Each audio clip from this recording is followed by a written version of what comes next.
Балдар укугу боюнча ыйгарым укуктуу өкүлү Жипариса Рыспекова мамлекеттик органдар жана коммерциялык эмес уюмдар менен биргеликте ушул жылдын 1-июнунда Военно Антоновкадагы балдар үйүнүн тарбиялануучусу Игорь Якуниндин өлүмүнүн жагдайларын кароо боюнча иш-чараларды аяктады.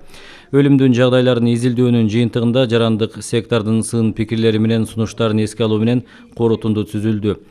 Анда айтылгандай, мамлекеттик органдардын жана жергиликтүү өз алынча башкаруу органдарынын көңүлүн, балдардын укуктарын жана мыйзамдуу кызыкчылыктарын камсыз кылуу боюнча жүргүзүлүп жаткан иштердин деңгээлинин төмөндүгүнө буруу зарыл.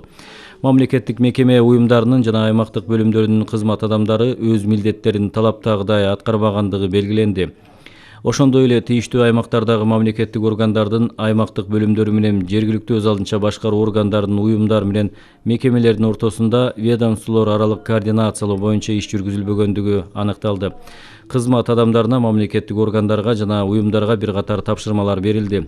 Мындан сырткары, Военно Антоновкадагы балдар үйүнүн жетекчисинин ишин канааттандырарлык эмес деп таап, директорду кызмат ордунан бошотуу, ошондой эле балдар үйүнүн башка жооптуу кызматкерлеринин жоопкерчилигин кароо белгиленди.